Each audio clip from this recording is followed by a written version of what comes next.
Te exaltamos por esse privilégio de poder estarmos na tua casa para adorar o teu nome.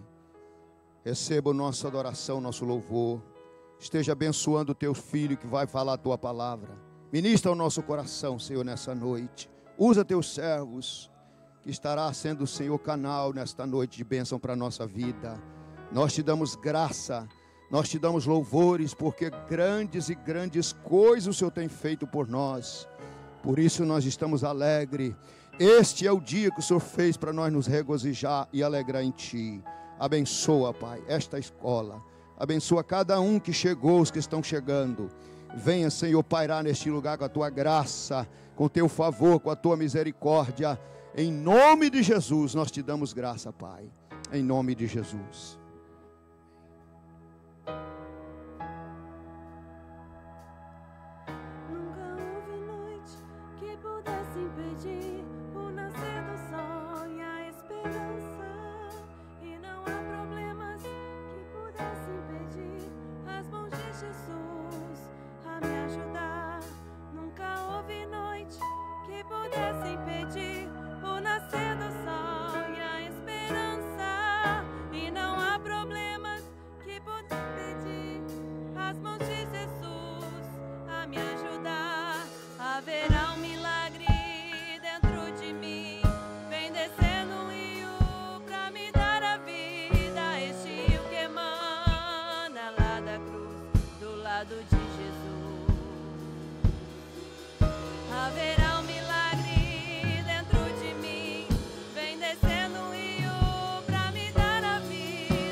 Senhor, para te servir, para te adorar, Jesus.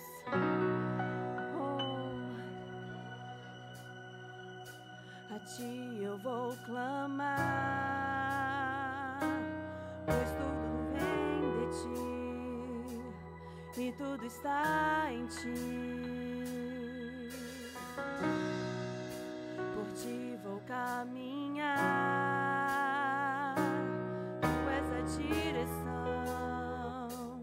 o sol a me guiar. Tudo pode passar, teu amor jamais me deixará. Sempre há de existir novo amanhã preparado pra mim, preparado pra mim.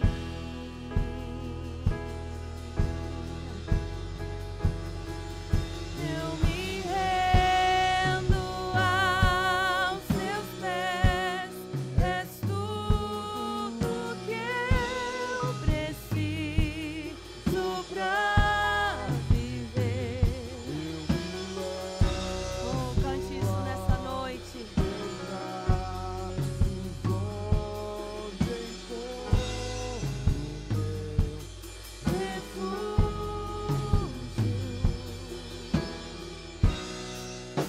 A ti eu vou clamar, pois tudo vem de ti e tudo está em ti. Por ti vou caminhar, tu és a direção, o sol a me guiar. Tudo pode passar, teu amor jamais me deixará. Sempre há de existir novo amanhã preparado pra mim, preparado pra mim.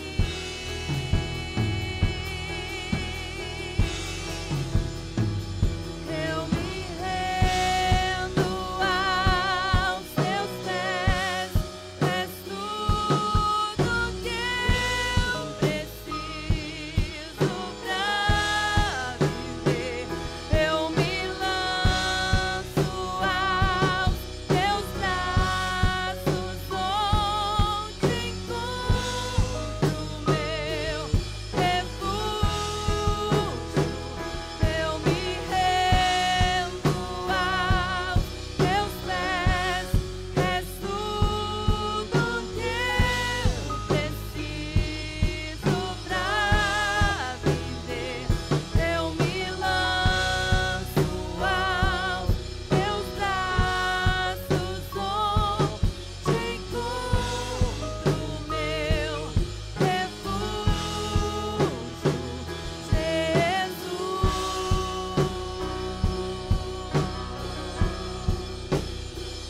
Eis-me aqui,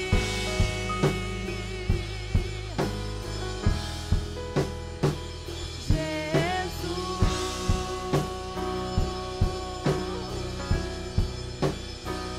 Eis-me aqui,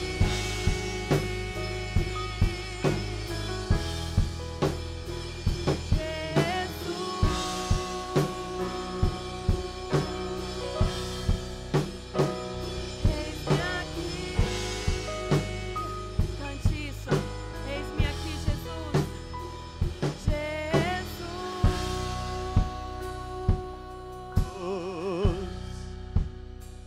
Eis-me aqui.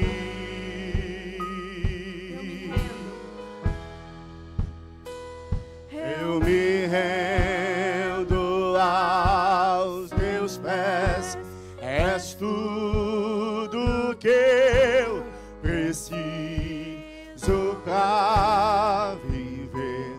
Eu me lanço teus braços, onde encontro meu refúgio.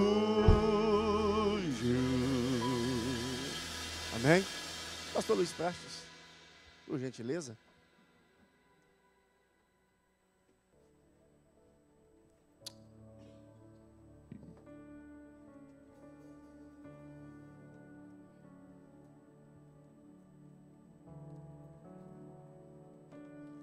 Podem tomar assento, por gentileza?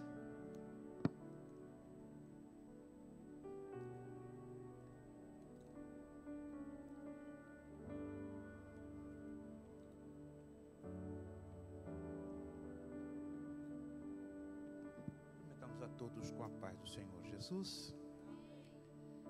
E não almoçaram hoje. Vamos lá, vamos ver se os irmãos entenderam a mensagem. Cumprimentamos os irmãos com a paz do Senhor. Tomaram o café da tarde. Que bom. É complicado quando a gente vê um povo um pouco desanimado, é porque está faltando comida na casa. Mas graças a Deus que acredito que tem comida para todo mundo. Muito bem, meus irmãos, vamos dar continuação a nossas abordagens sobre os 12 defeitos que atrapalham, que impedem do sacerdote portador desses defeitos a exercerem o sacerdócio e o ministério. Obrigado. Pois bem, nosso tempo hoje é um pouquinho menor e, obviamente, nós não vamos trazer dificuldade para o nosso próximo preletor, pastor Eugênio, que estou com ânsias de parto, ou melhor, dores de parto, para o... Pastor, o senhor já viveu dores de parto? Mais ou menos. Quando a minha esposa estava grávida, eu sentia a réplica das dores de parto, Ela gritava no banheiro e eu gritava no quintal. Você pode não acreditar. É psicológico, é claro, que o homem não tem essa capacidade de ter dores de parto. Eu estava num estado de tamanha ansiedade que o sofrimento dela era facilmente transferível para mim. Mas amém. Bom, em seguida estaremos, então, com muita alegria ouvindo o pastor Eugênio. Vá na página 6 da apostila, por favor. Página 6. É a quinta característica, ou o quinto defeito. O quinto defeito. Esse quinto defeito é interessante. Isso, obrigado. Já virou a página. Quinto defeito, pé partido ou quebrado, ou o homem que tiver o pé quebrado, de acordo com Levítico 21:19. O pé partido, na sua apostila, você acompanha, por favor, denota ou falha, ou aponta para a falta de fidelidade e irresponsabilidade. Provérbios 25:19, tem um texto interessante, olha só. Como dente quebrado e pé deslocado, assim a confiança no desleal no tempo da angústia. Que interessante, Isso aqui, se você quer anotar em algum lugar aí da apostila, essas frases, sobretudo as frases que você encontra no livro de Provérbios, Eclesiastes e algumas delas no livro dos Salmos, na teologia são conhecidas como hebraísmos. O que é um hebraísmo? São adágios, provérbios, jargões, declarações fundamentadas na visão da cultura hebraica, da cultura judaica. É muito interessante. Nós, ocidentais, temos uma visão totalmente diferente da cultura hebraica, da cultura judaica. Me permita só um exemplo, um único exemplo. Lá no livro de Cantares de Salomão, temos uma quantidade também muito considerável de hebraísmo. Eu citei Provérbios, Eclesiastes e Salmos porque são livros que abundam hebraísmos, mas Cantares, ou Cântico dos Cânticos, ou Cantares de Salomão, também traz uma enorme quantidade de hebraísmos. E alguns deles são bem curiosos e até chamativos, como, por exemplo, o escritor a Cantares, ele exalta a beleza da sunamita, dizendo: és bela como as éguas de Faraó. Vai hoje você dizer: minha amada, tu és tão bela como uma égua de Faraó. No mínimo ela vai te dar um xingamento merecido. Porque na nossa cultura brasileira, chamar alguém de égua é uma ofensa. Concordam comigo? Tente fazer isso com a sua esposa agora. Ô, minha égua. Ela não vai gostar nem um pouquinho. Aí vai dar divórcio, aí vai dar problema para o pastor Nemuel.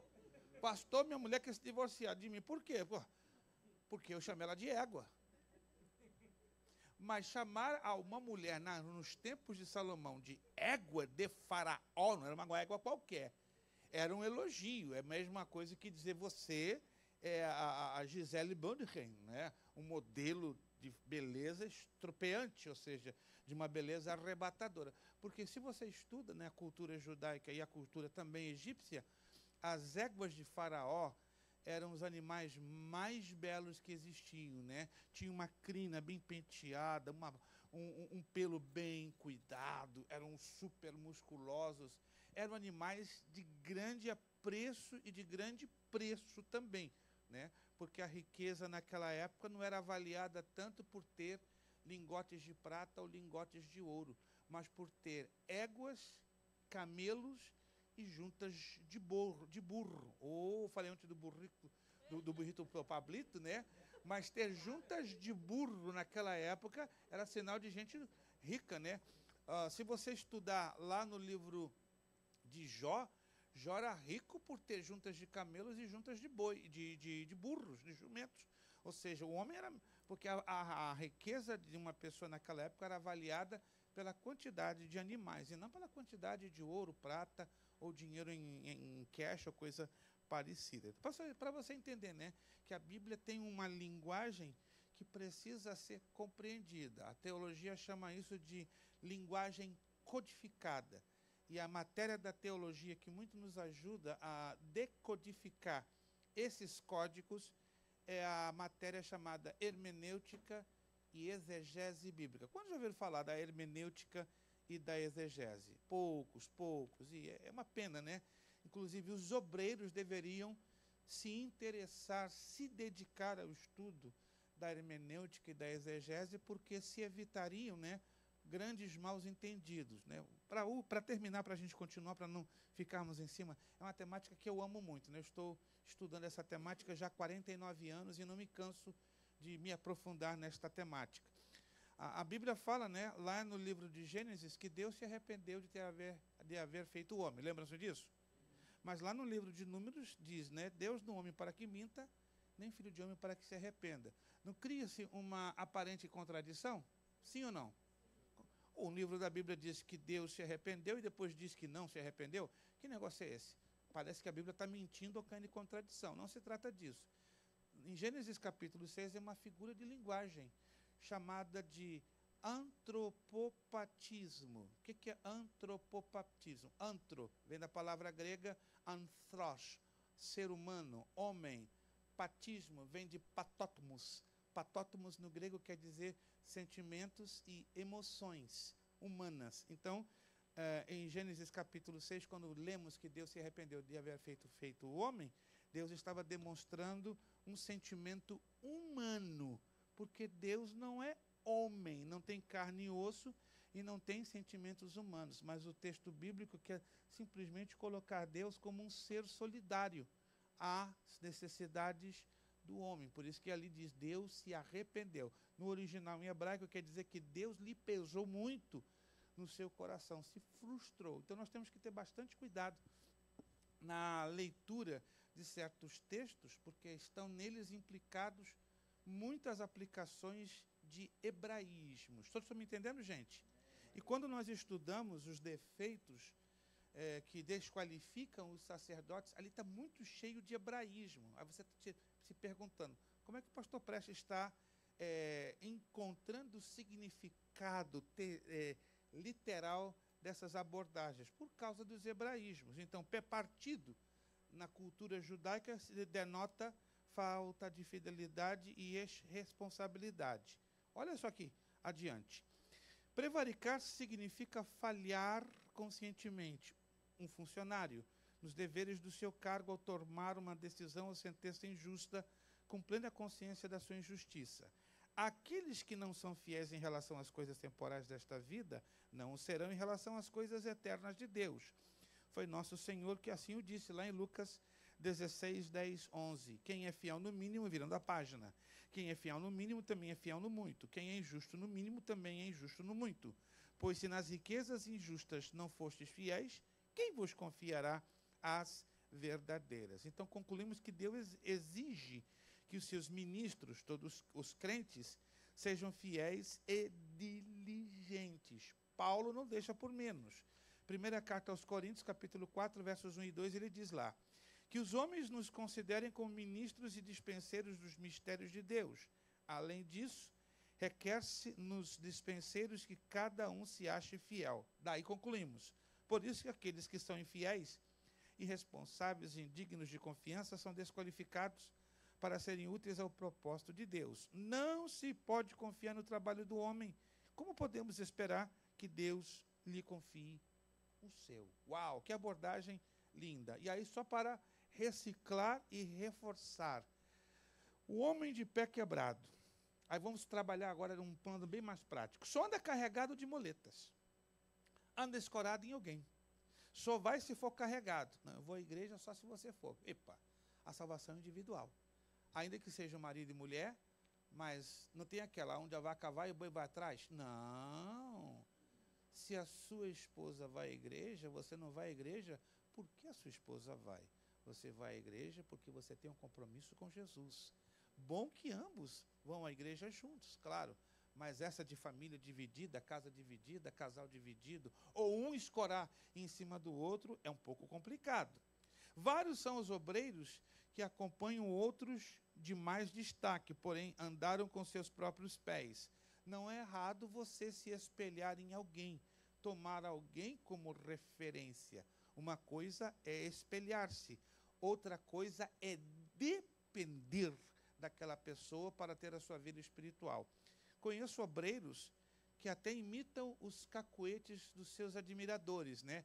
Aleluia, glória a Deus, aleluia, glória. Até faz a voz rouca, né?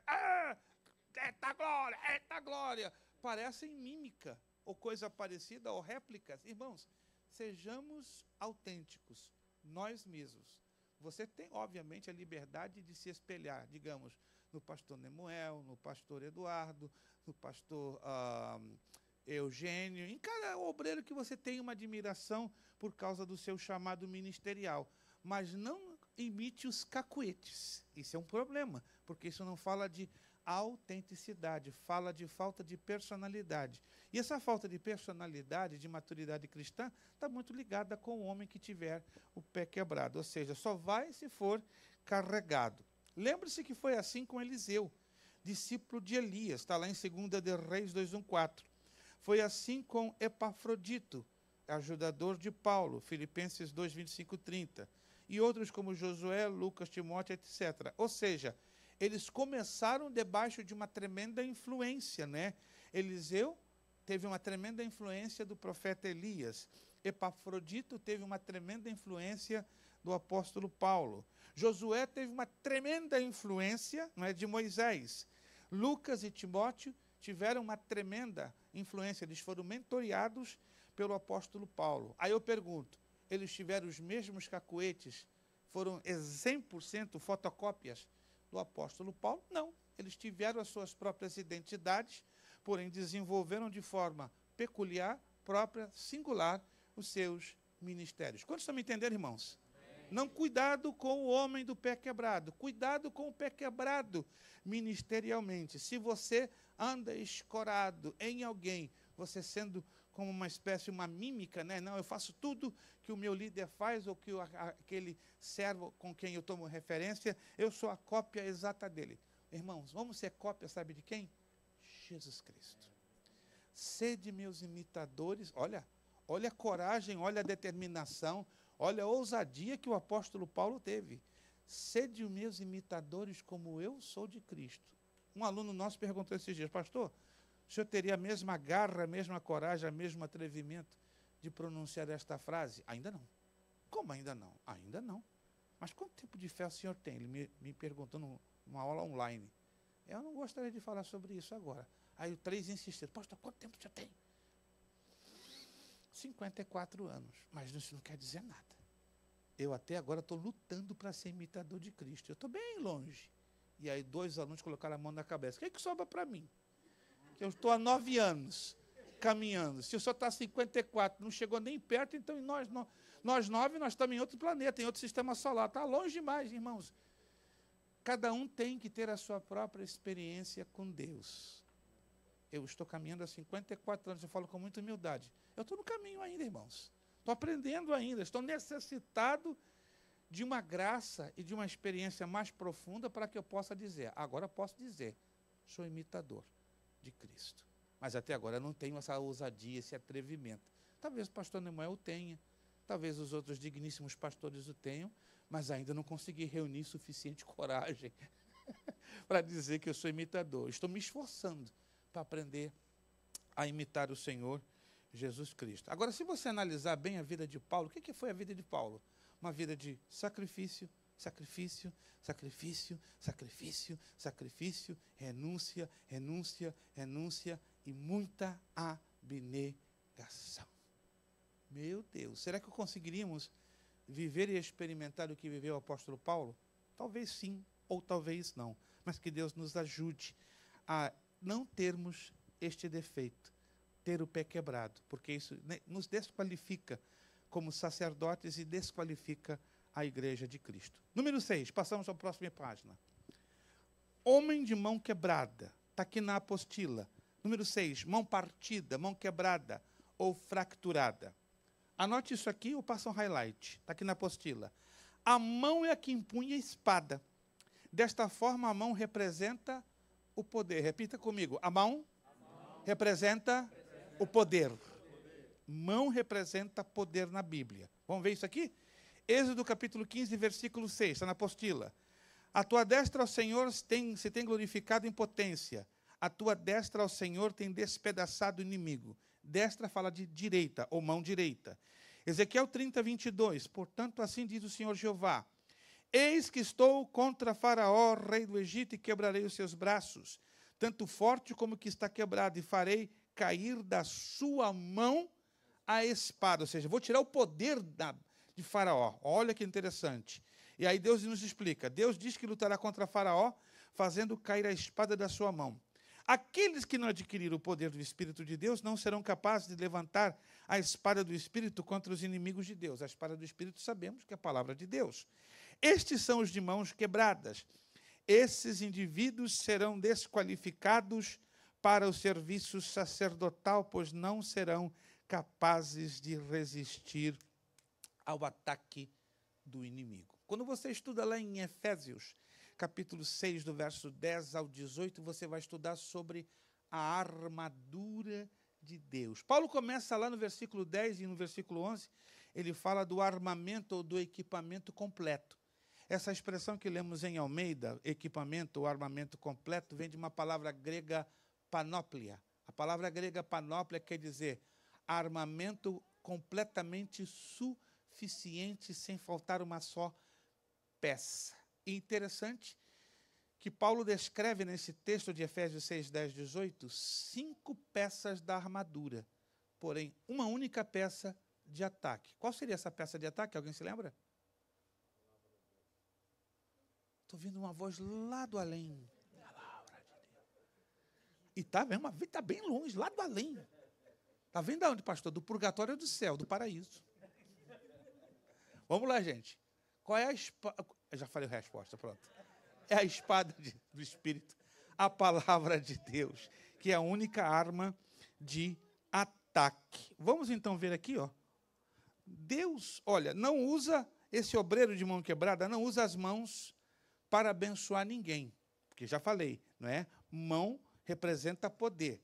E o homem de mão quebrada, além de não empunhar a espada do Espírito, a palavra de Deus, ele não usa as mãos para abençoar ninguém, nem a obra de Deus. É como diz na Argentina, né? Eu fui missionário 6, 7 anos lá, e se usava uma expressão, el hermano es pata de vaca. Pata de vaca é mão de vaca. Né? Não abre a mão nem para dar tchau. Pai do Senhor. Avarento, mesquinho, não abre nem a mão para dar paz do Senhor. Está lá, a mão fechada, está provando a natureza mesquinha da pessoa.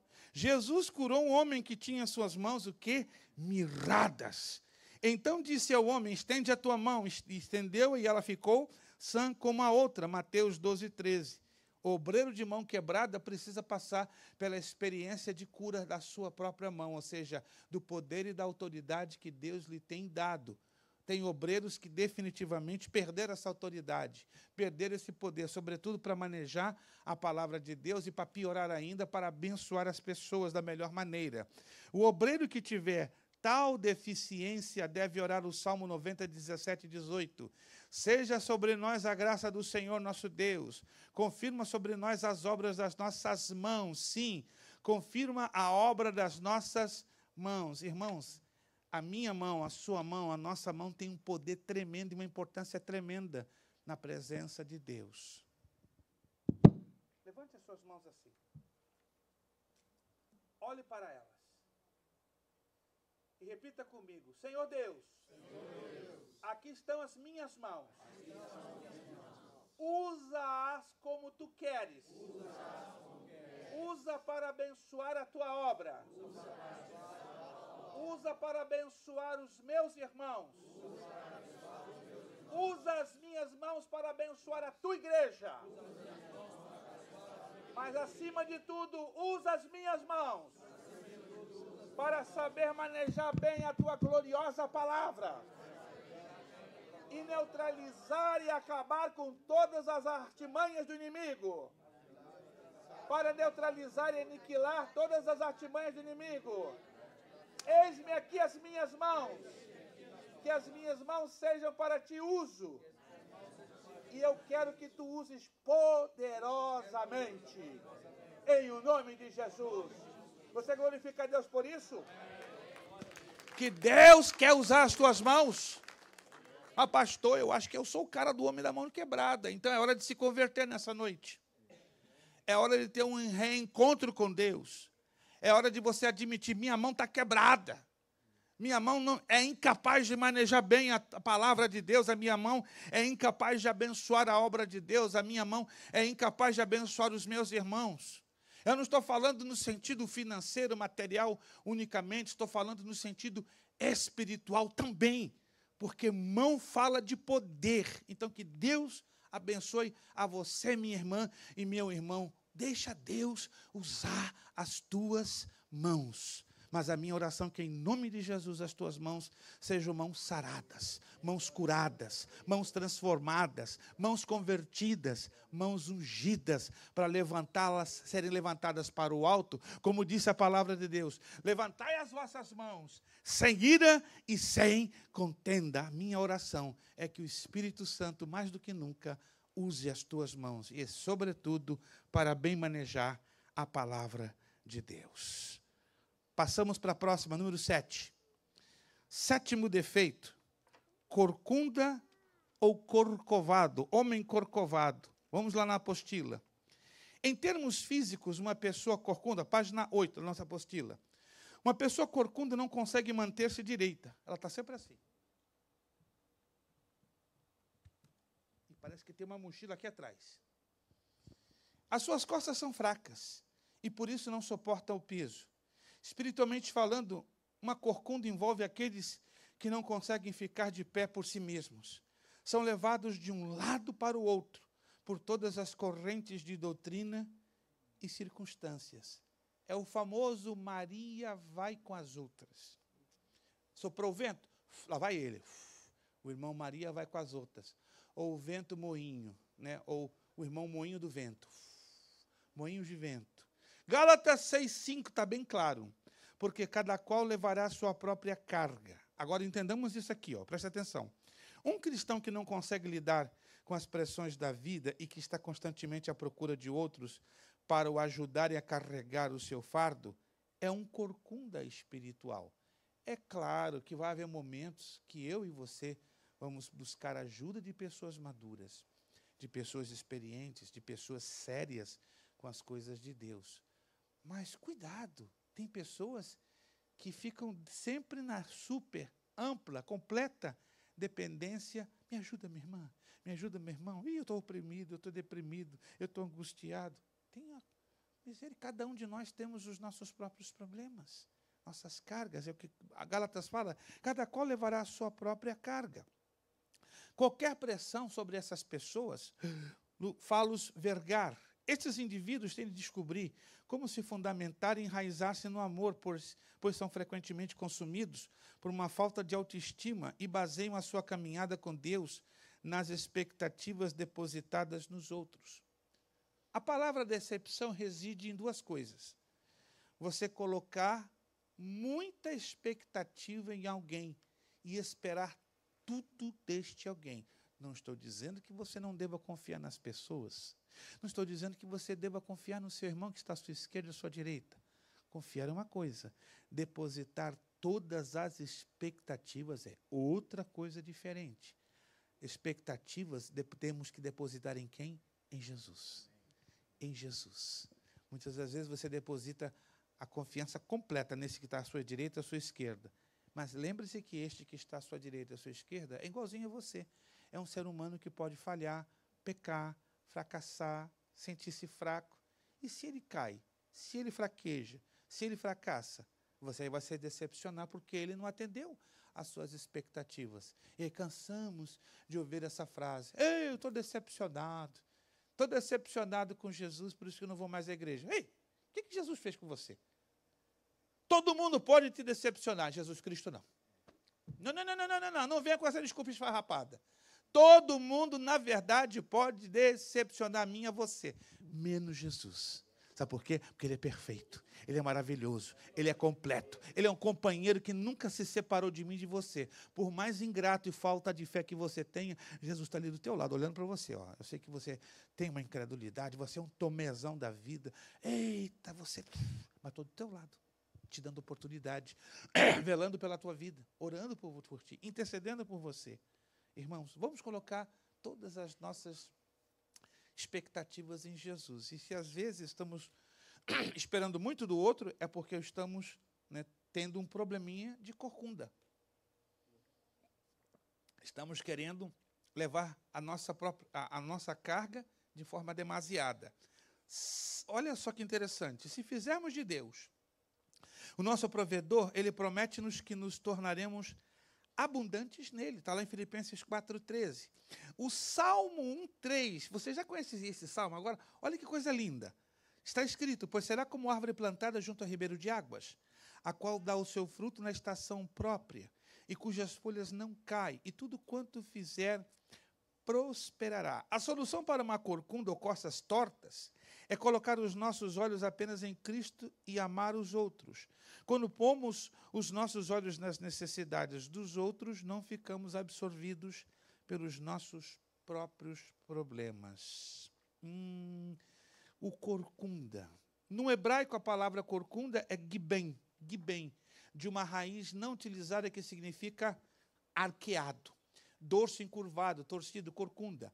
Uma protuberância deforme nas costas ou no peito. Pode ser um tipo de enfermidade imposta por Satanás, um tipo de cativeiro, como nos ensina Lucas 13, 11 e 16. Pode ser um encurvamento do corpo por falta de alegria por causa do pecado. Fala de desânimo, abatimento espiritual. Veja o contexto deste salmo, o Salmo 38, 6. Vamos lá rapidinho abrir o Salmo 38, 6. Salmo 38, 6. O que diz lá? Você já passou por esse salmo, só que não está se lembrando. Salmo 38, verso 6, está escrito: estou encurvado, estou muito abatido, ando lamentando todo dia. Aí me lembro daquele irmão, o irmão Galinha da Angola. Já viu falar o irmão Galinha da Angola? Alguém já viu falar do irmão Galinha da Angola? Paz do Senhor, irmão João. Como é que você está? Estou fraco. Como é que foi o dia de ontem? O culto foi uma benção? Estou fraco. Como é que está a esposa? Está vencendo? Está fraca.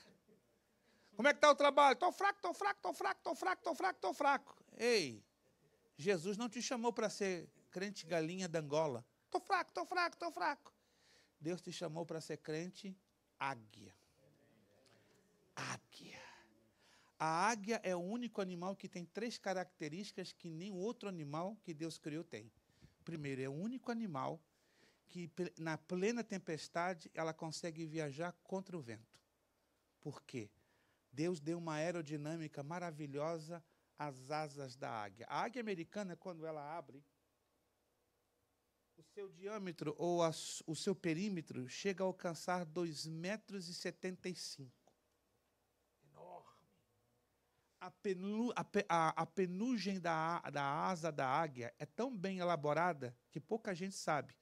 Não sei se você obviamente, já viajou de avião e já ficou na janela. E observou que quando o avião decola e aterriza, tem uma coisa chamada fuselagem na asa. Eu não sou técnico em aviação, mas eu sou curioso. O que é a fuselagem? Não sei se você já viu que lá na asa tem uma espécie de um conjunto de... Como é que eu vou explicar a vocês? De segmentos que a asa ela chega a se desdobrar assim. Alguém já viu? Ela se desdobra em 2, em 3 partes para facilitar a pressão do ar, passar pelo meio e melhorar a aerodinâmica e da suportabilidade da pressão, porque a pressão do ar é muito forte. Se não tiver esse jogo dentro da asa, pela pressão do ar, pela velocidade que o avião está viajando, é claro que a asa quebraria em 2 toques. Mas por causa desta fuselagem que faz com que a pressão do ar seja distribuída, a asa suporta todo tipo de pressão. E pouca gente sabe que a fuselagem das asas de avião ela é baseada na asa da águia. E a asa da águia ela tem o mesmo sistema. Quanto mais assopra o vento, a águia voa deslizando contra o vento. Então, essa é a primeira característica da águia. A segunda característica da águia é o único animal que tem uma visão que alcança mais de 7 quilômetros de distância em pleno voo. A águia está lá em cima, mas ela vê lá embaixo, a 7 quilômetros, a sua presa, o seu destinatário. O crente águia ele não perde a visão no meio da tempestade, porque a sua visão está sempre posta longe, na direção aonde está o Senhor Jesus Cristo. E a águia tem uma terceira característica. Eu assisti isso há 2 anos atrás num documentário no Animal Planet. É o meu canal preferido. Alguém conhece o Animal Planet? Pensa no cara doido pelo Animal Planet. Quando eu não tenho nada para fazer, estou em casa com a minha família, meu filho, já sei, pai. São 5 horas de Animal Planet. Não, às vezes são 7, 8. Porque eu sugo tudo possível que eu aprendo no Animal Planet para transferir para uma mensagem ou para um estudo bíblico. E uma terceira característica da águia que eu acho fascinante, que a águia, quando está para dar os seus últimos momentos de vida, ela está com a sua penugem toda caída, tá? Como diz na linguagem do Rio de Janeiro, está toda borocochô, está toda depenada, está toda feia. Está toda simplesmente depenada, horrível. Não sei se você já viu a imagem de uma águia no final da sua vida. Ela está pensando, eu vou morrer, olha as minhas asas, olha as minhas penas, eu estou perdendo. É como se estivesse ficando careca, perdendo o cabelo. Por instinto, o que a águia faz? Ela sobe o penhasco mais alto, o mais alto que puder. Por instinto, ela lá de cima olha lá para baixo. E ela disse, acabou a minha vida. É hora de eu ter uma morte digna. E ela voluntariamente se despenca, ela se solta naquele penhasco para ser submersa no rio que está lá na frente. Mas isso é um instinto, não é porque a águia pensa para fazer isso, um tipo de um suicídio. Mas é interessante, eu vi isso várias vezes no Animal Planet, quando a águia está lá, parece um foguete em alta velocidade, e ela cai na água do rio, morreu. Morreu coisa nenhuma. 2 minutos a 3, ela tem um fôlego louco. De 2 a 3 minutos depois, ela sobe. Quando sobe a superfície, saindo das águas daquele rio, ela sai com a sua penugem todinha renovada. É a figura do cristão, que pensa que está derrotado, que pensa que já perdeu a batalha, que pensa que Satanás ganhou o terreno e ganhou vantagem. É aquele crente que diz, dessa eu não saio, estou quebrado, estou destruído, e pensa que vai ser naufragado. Mas o Espírito Santo o leva, o induz, como levou a Jesus no deserto. E ele se lança no rio do Espírito. E quando sobe, ele sobe renovado. Os que esperam no Senhor renovarão as suas forças. Deus vai renovar a sua força, minha irmã, meu irmão. Você não foi chamado para ser um homem corvado, ou com corcovado ou com corcunda. Deus não te chamou para ter falta de alegria. Deus não te chamou para ter desânimo e abatimento espiritual. Isso são para os homens corcovados. Deus te chamou para que no momento da luta, no momento da tribulação, no momento da angústia, você levante a cabeça como a águia levanta a cabeça no meio da tempestade. Deus te chamou para voar contra a corrente, contra a maré, contra as adversidades, porque é pelo poder de Deus que você está de pé e é pelo poder de Deus que você vai chegar até a reta final. Você crê nisso? Quem crê nisso, glorifica a Deus. Alguém está entendendo o que Deus está querendo falar para mim e para você nessa noite? Meu Deus, se você não tiver entendido, eu vou fazer o convite para aceitar Jesus pela segunda ou terceira vez. Já fiz isso numa igreja hispana e 4 pastores voltaram a se converter a Jesus. Está aqui. Vocês estão achando graça? Eu fiquei de boca aberta. 4 pastores. Eu não sou convertido, eu sou convencido. Oh, que bom, reconheceu.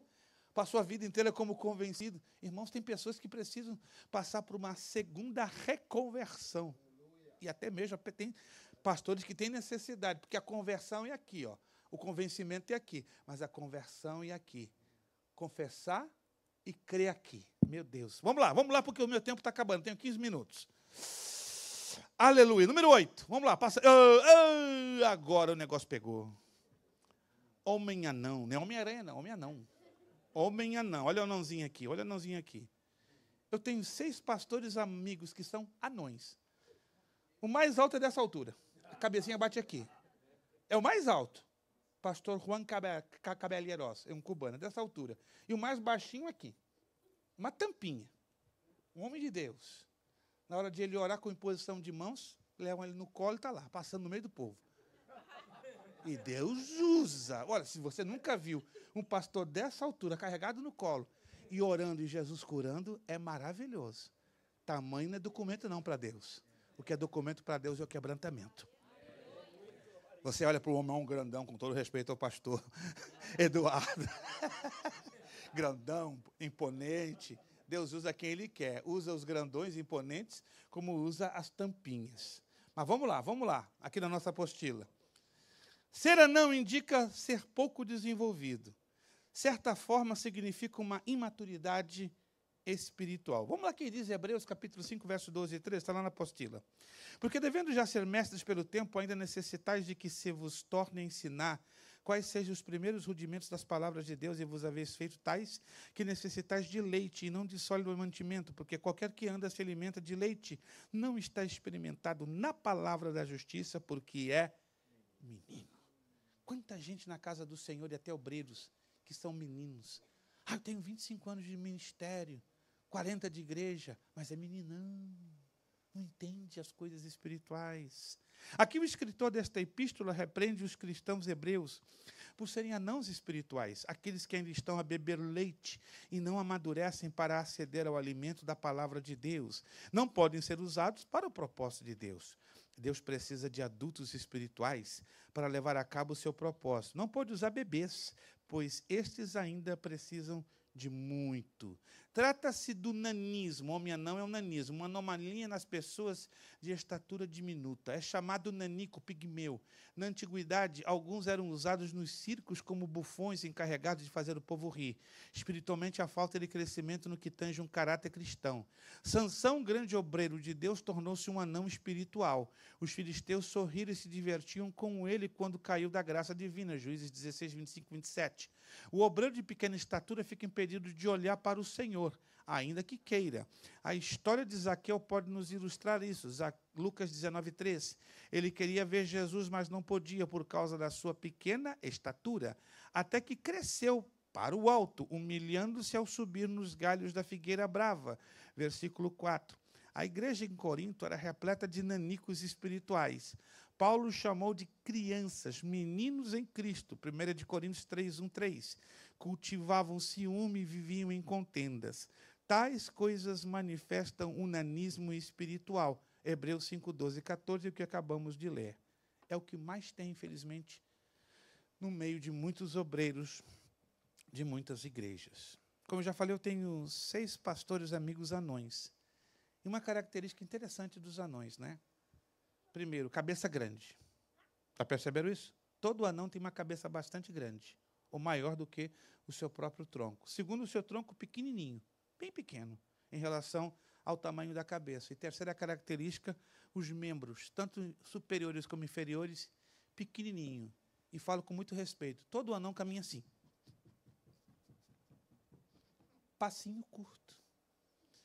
Na casa de Deus, Deus tem estado muito triste, querendo usar a muitos dos seus filhos, obreiros, mas tem as mesmas características dos anões espirituais. Primeiro, são crianças.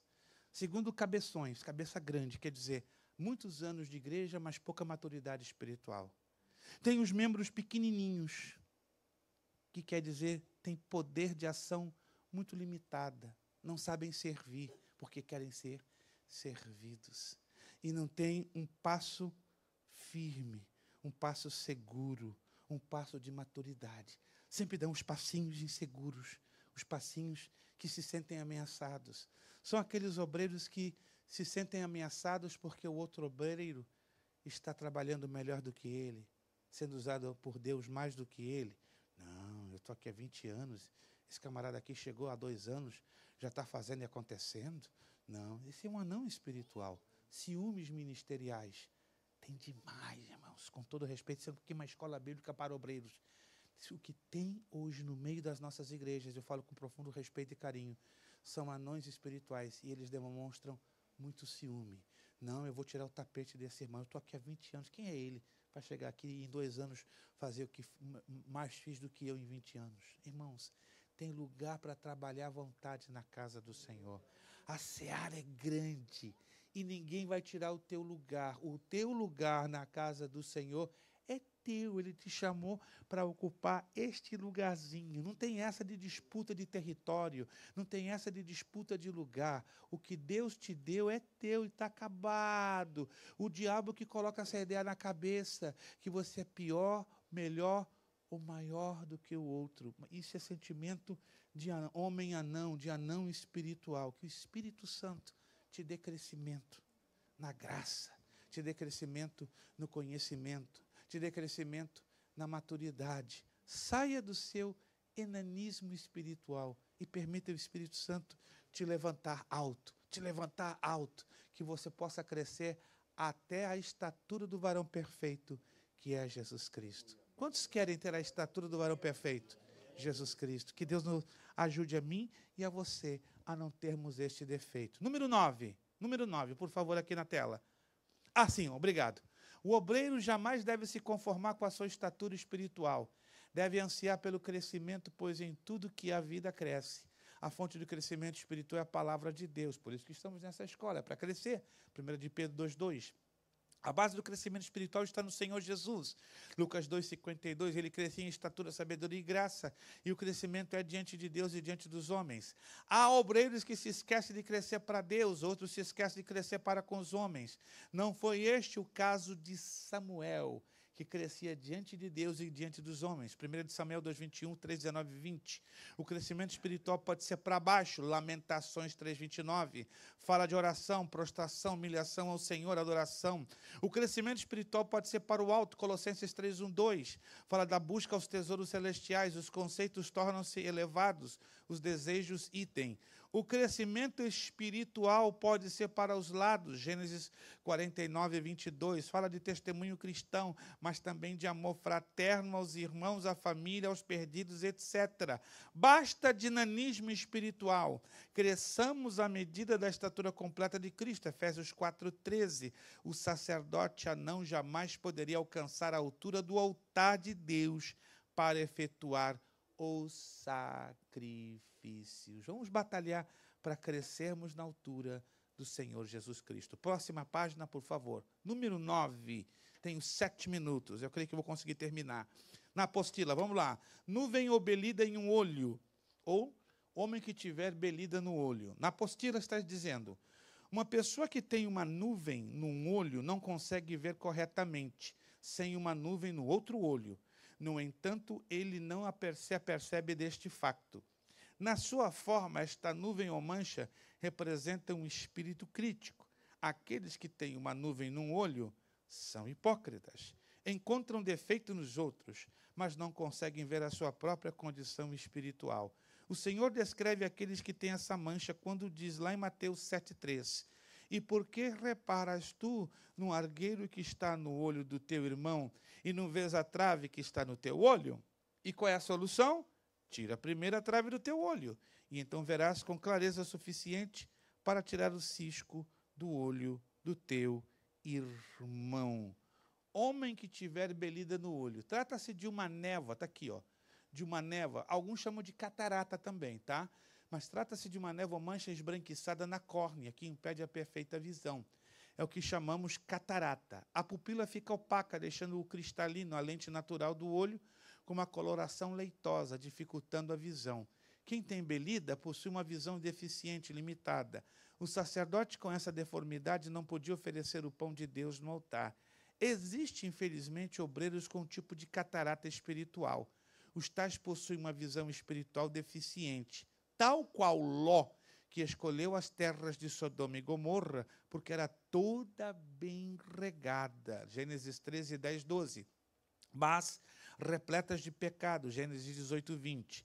Mateus 6, 22, 23, Jesus disse: são os olhos a lâmpada do corpo, do obreiro do Senhor. O obreiro com uma boa visão espiritual vê longe, Gênesis 13, 14, vê o invisível, Hebreus 11, 27, vê a glória de Deus, Atos 7, 55, como assim viu Estevão. O obreiro com belida no olho nada vê ao longe, 2 de Pedro 9. Este deve orar o Salmo 119, 11. Trata-se aqui dos olhos do entendimento, Efésios 1, 18. Que Deus tenha misericórdia de nós e nos ajude a eliminar toda a névoa da nossa visão espiritual. Todo o impedimento, toda a trava, toda a barreira. Que Deus nos ajude a enxergar claramente a sua boa, agradável e perfeita vontade de Deus. Cuidado, quem critica muito tem problemas nos olhos espirituais. Você tem problemas, os outros têm problemas, mas Deus não nos chamou para ficarmos com o dedo estendido criticando. Deus nos chamou para sermos possuidores de soluções. Problemas, dificuldades, deficiências, fraquezas, falhas, fracassos, todos nós temos. E Jesus morreu na cruz por toda esta carga de deficiências, fracassos e problemas que nós temos. E por isso nós fomos chamados para sermos restauradores e nunca críticos ou acusadores. Você concorda com isso? Está escrito na palavra de Deus. Então, se você critica, se você estica o dedo, com certeza é sintoma que você tem belida no olho. Mas se tem aqui a cura. Jesus tem aqui o colírio, que vai te dar uma visão espiritual, um comportamento renovado e transformado. 4 minutos e eu já estou terminando. Número 10, próxima página. O homem que tiver sarna. Ih, pastor, eu pensava que era só cachorro que tinha sarna. Não. Sarna também pega nos seres humanos. Sarna ou sarnento na apostila.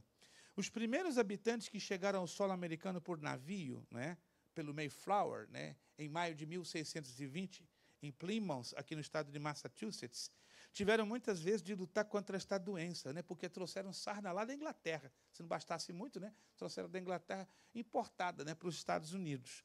Então, eles lutaram muito contra essa doença. Trata-se de uma doença de pele, que resulta na falta de vitamina C. Espiritualmente falando, indica uma doença da carne. Uma pessoa que não morreu para a carne, em quem o velho homem ainda está vivo, é uma pessoa com sarna espiritual. Cristo crucificou nosso velho homem com ele na sua cruz. Podemos expressar a realidade da nossa salvação da carne, para tal temos de olhar para ela desta forma. Paulo nos ensina lá em Romanos 6, 6, 11. Sabendo isto, que o nosso velho homem foi com ele crucificado, para que o corpo do pecado seja desfeito, a fim de que não servimos mais ao pecado. Assim também vós, considerai-vos como mortos para o pecado, mas vivos para Deus em Cristo Jesus, nosso Senhor. A sarna é uma afecção cutânea contagiosa, parasitária, provocada no homem pelo Sarcoptes scabiei, e nos animais, por ácaros que variam com a espécie, também chamada de jacomeça ou escabiose. Imaginemos um sacerdote sarnento, coçando-se, todo o tempo, diante do altar dos sacrifícios. Quem gostaria de ficar próximo a ele? Ninguém. A sarna pode ser contagiosa, afasta as pessoas do sarnento. Espiritualmente, alô! Trata-se aqui do obreiro antipático, aborrecido, autocrítico. Pai do Senhor, meu irmão. Ah, irmão, a sua cara está igual ao sovaco de tartaruga. Sério, irmãos, tem obreiro que a cara dele é um verdadeiro sovaco de tartaruga. Você já ouviu o sovaco da tartaruga? Eu sou muito curioso, né? Eu tive 3 tartarugas grandes e um jaboti. E um dia eu tinha uns meus 8 anos de idade, levantei o bração do bichinho, rapaz, tudo encolhido aqui. Por isso que fala sovaco de tartaruga. E tem certos obreiros que é igualzinho o sovaco da tartaruga. Tudo ralgado, pior do que maracujá de gaveta. Já viram maracujá de gaveta? Também é feio. E o obreiro que tem sarna, ele é muito parecido, porque ele é antipático, aborrecido, autoritário. Quando ele despede-se de Israel, pecou a igreja, o povo delira. Quando ele se despede da igreja, o povo delira. Vai, irmão, vai que Deus te abençoe. Ô, obreiro sarnento, ninguém consegue ficar perto dele. Quando você um dia se despedir desta igreja, que o povo chore derramando lágrimas, não de crocodilo, mas lágrimas de seriedade. Que o pastor Nemuel compre lenços e mais lenços para enxugar as lágrimas de alegria e saudade que você vai deixar. Mas tem obreiros que estão assim dizendo, tchau, vai tarde, sarnento, vai tarde, sarnento. Que Deus tenha misericórdia dos obreiros sarnentos. Esse foi o caso de Jeorão, rei de Israel, que pecou contra Deus e o que feriu as entranhas vindo a falecer. Está lá em 2 de Crônicas 21, 16, 20. E se foi, olha que declaração forte, e se foi sem deixar de si saudades. Que triste isso, né? Que Deus deixe, através da tua vida, saudades, se você um dia sair dessa congregação e nunca você seja considerado um obreiro sarnento. Concluindo, porque eu não vou conseguir chegar no número 11 nem no número 12. O bom obreiro, ao se despedir, causa comoção em todos, culto de despedida, etc. Veja o caso de Paulo ao despedir-se dos Efésios. Se você ler Atos 21, 5, 6, uma despedida linda. Os Efésios se ajoelharam à orla da praia e choraram copiosamente de mãos dadas. Por quê? Porque conviveram com Paulo ali mais de 2 anos e meio, porque Paulo cuidou dos Efésios. Paulo não era um obreiro sarnento, muito pelo contrário, era um obreiro cheio do Espírito Santo, um obreiro que cuidava das almas, um obreiro preocupado, um obreiro sempre solidário às necessidades dos Efésios. Já vou passar a palavra ao pastor Nemuel e depois, claro, ao pastor Eugênio, mas vamos passar rapidamente para o número 11, né? Homem que tiver impinge. Eu queria falar um pouquinho, mas o meu tempo não me permite mais. E o número 2, por favor, homem que tiver testículo quebrado. É importante a gente falar sobre isso, mas a apostila já vai dar alguns detalhes interessantes. Deixa eu fazer uma última abordagem, já termino e já passo para o pastor Nemuel. Se alguém de vocês, escutem, tiver interesse de ter todo este jogo de slides em PDF, eu posso, sem nenhum problema, disponibilizá-lo gratuitamente em PDF, e eu enviaria para o pastor Nemuel, e o pastor Nemuel, então, ficaria na responsabilidade, caso ele possa, né, distribuir para o seu WhatsApp, tá? Está tudo em PDF. Alguém interessado? Isso. Se você está interessado, depois procure o pastor Nemuel ou a pastora Irlani, dê o seu nome, que aí eu não terei problema de disponibilizar em PDF, mandar para o WhatsApp dele, e aí o resto é com ele, a bola é com ele. Tá bom, meus irmãos? Vamos nos colocar de pé, fazer uma rápida oração e já entrego a palavra para o pastor Nemuel para dar continuação ao próximo preletor. Vamos agradecer ao Senhor. Somente uma oração de agradecimento. Pai, muito obrigado, porque Tu nos ministraste de uma maneira profunda, e nos ajuda a não termos esses defeitos, que podem nos desqualificar como obreiros e, consequentemente, desqualificarmos a Tua obra, a Tua igreja. Porque, Deus, nós somos chamados para refletir a Jesus Cristo. E não é refletir os nossos defeitos, fraquezas, as nossas falências, para prejudicar o bom andamento da Tua obra. Muito obrigado. Louvamos o Teu nome, Te agradecemos pela Tua palavra e sabemos que Tu vais usar com muita graça e autoridade a pessoa do próximo preletor, pastor Eugênio Piacentini. A honra e a glória damos a Ti agradecidos em o nome de Jesus. Muito obrigado, meus irmãos, pelo privilégio da participação dessa escola bíblica, e amanhã estaremos juntos no culto do encerramento, se Deus quiser. Pastor Nemuel com a palavra. Amém?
és a luz desse mundo, esperança para os perdidos. Tu és a paz pros cansados. Tu és. Ninguém é como o nosso Deus. Cante. Ninguém é como o nosso Deus. Ninguém é como o nosso Deus. Ninguém é como o nosso Deus.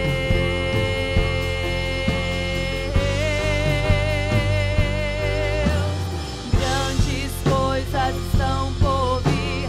Grandes coisas vão acontecer nesse lugar.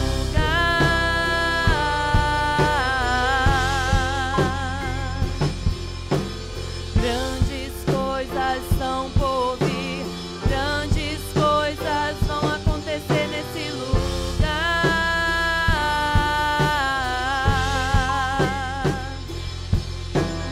Grandes coisas estão por vir. Grandes coisas vão acontecer nesse lugar.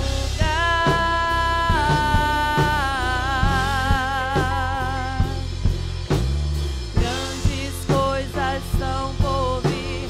Grandes coisas vão acontecer aqui.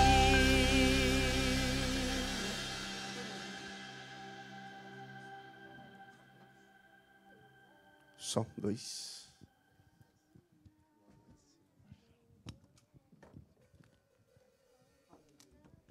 Paz do Senhor, irmãos. Que palestra maravilhosa que o pastor nos trouxe, né? Amém? Obrigado, pastor Luiz, por esse ensino tão maravilhoso. Os irmãos podem se assentarem. Glórias a Deus. Nós falamos no primeiro dia sobre o obreiro aprovado por Deus, né? Está aí na apostila. E eu não sei se fizeram a folha de hoje. Fizeram? Já estão com a folhinha aí? Amém. Glórias a Deus. Bom, só para recordar, no primeiro, nós tratamos sobre o obreiro aprovado por Deus e eu coloquei 15 características aí. Não é que, primeiro, ele ama a palavra de Deus. Segundo, ele deve ser um homem espiritual, não é, dirigido pelo Espírito de Deus. Terceiro, ele deve buscar a santidade. Quarto, deve ser humilde. Quinto, sensível, chorar com os que choram. Sexto, ser manso. Sétimo, ser justo, amar a justiça. Oitavo, ser misericordioso. Nono, puro de coração. Décimo, pacificador. 11º, muitas vezes é perseguido. 12º é alegre. 13º, obediente. 14º, ele é amoroso. Ama a obra de Deus, ama os irmãos, ama a Deus acima de tudo. E 15º, ele é semelhante a Jesus. Pastor Luiz reforçou isso também, falando, né? Sede meus imitadores, assim como eu sou de Cristo, disse o apóstolo Paulo. E nós devemos, sim, imitar a Jesus. Agora vamos a algumas características também de acordo com a Bíblia. Né? O texto nosso aqui é 2 Timóteo, capítulo 2, versículo 15. Essas cartas de Paulo a Timóteo são chamadas de epístolas pastorais, aonde Paulo fala com seu filho na fé, Timóteo, e serve para todo pastor, para todo obreiro. Você que é obreiro, deve estudar as epístolas de Timóteo, que vão lhe ajudar profundamente. Vamos ler 2 Timóteo, capítulo 2, verso 15, que é o texto que foi escolhido como tema dessa escola bíblica. Amém? Então, todos já têm aí? Diz assim: procura apresentar-te a Deus. Nós devemos procurar apresentar a Deus como aprovado, como obreiro que não tem de que se envergonhar, que maneja bem a palavra da verdade. Amém? Que nós possamos saber manejar essa palavra da verdade. A Bíblia chama a palavra de Deus palavra da verdade. Também chama a palavra da vida, palavra da justiça e assim por diante. Mas que nós possamos saber manejar bem essa palavra da verdade. Falando do obreiro aprovado, Paulo escreve algumas características desse obreiro, que é o que eu quero trazer, além daquelas 15 que nós mencionamos, em sua primeira epístola a Timóteo. Então, abra agora 1 Timóteo, capítulo 3, e nós vamos, do verso 1 ao 7, mencionar aqui 21 qualidades ou características do obreiro aprovado por Deus. Olha só, diz assim: esta é uma palavra fiel. Se alguém deseja o episcopado, excelente obra deseja. Agora vem as características. Convém, pois, que o bispo seja irrepreensível, marido de uma mulher, vigilante, sóbrio, honesto, hospitaleiro, apto para ensinar, não dado ao vinho, não espancador, não cobiçoso de torpe ganância, mas moderado, não contencioso, não avarento, que governe bem a sua própria casa, tendo seus filhos em sujeição, com toda a modéstia. Porque se alguém não sabe governar a sua própria casa, terá cuidado da igreja de Deus, não neófito, para que, ensoberbecendo-se, não caia na condenação do diabo. Convém também que tenha bom testemunho dos que estão de fora, para que não caia em afronta e no laço do diabo. São 21 características que eu quebrei aí na lista para nós, e nós vamos cobrir cada uma delas aqui. Amém? Vamos orar em primeiro lugar. Pai querido, te agradecemos por essa escola bíblica, por homens e mulheres que vieram ouvir a tua palavra. Que essa palavra encontre lugar em nosso coração. E que o Senhor Jesus nos transforme para ser conforme a tua imagem, para que nós possamos qualificar como obreiros aprovados diante de Deus, que não tem de que se envergonhar e que maneja bem a palavra da verdade. Fala conosco nessa noite, toca em nossos corações e em nossas vidas, é o que nós te pedimos. Amém. Toda a igreja ore comigo e diga: Senhor Jesus, eu vim aqui nessa noite para ouvir a tua palavra. Fala comigo, toca no meu coração, toca na minha vida. Amém. Muito bem, características do obreiro aprovado. Primeiro, 1 Timóteo 3:2. Convém, pois, que o bispo seja irrepreensível. Olha, essa primeira característica é difícil, hein? Irrepreensível quer dizer passivo de repreensão. Ou seja, ele não pode ter falhas, defeitos. Nós ouvimos o pastor Luiz, eu amei a forma como ele estava apresentando esses 12 defeitos. Você não pode ter nenhum deles para ser irrepreensível. Em outras palavras, o obreiro de Deus, e é um padrão alto, ele tem que ser perfeito. Perfeito. E hoje é muito comum a gente ouvir dizer: irmão, ninguém é perfeito. Mas a Bíblia diz: sede, pois, perfeito, como perfeito é o vosso Pai celestial. A Bíblia diz que toda a Escritura é divinamente inspirada por Deus, é proveitosa para instruir em justiça, corrigir, para que o homem de Deus seja perfeito, e perfeito em toda boa obra. Sim, Deus exige de nós perfeição.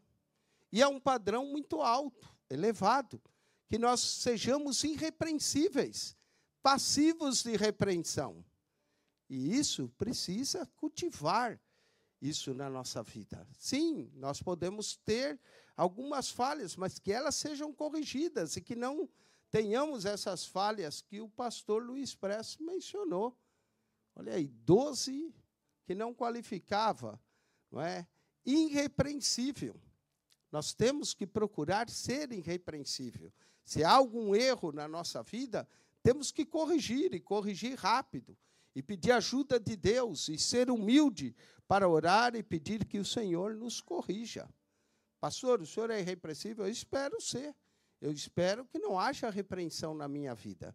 Eu espero cultivar essa perfeição cristã. Não é? E se não sou ainda, devo procurar cada dia melhorar. E você também. Você tem que procurar, na obra de Deus, ser irrepreensível, passivo de repreensão. É só essa primeira característica, nós podíamos englobar todas as 12 que o pastor falou e outras que temos que trabalhar em nosso caráter. Amém? Segunda característica, marido de uma só mulher. Infelizmente, hoje, eu sei que há casamentos que não funcionam, não dão certo. Mas o obreiro fica ruim se ele tiver 1, 2, 3, 4 esposas, já imaginou na mesma igreja, já separou de uma, está com outra. Que situação difícil, não é? Para estar na frente do trabalho de Deus. Aí como é que ele vai falar sobre casamento?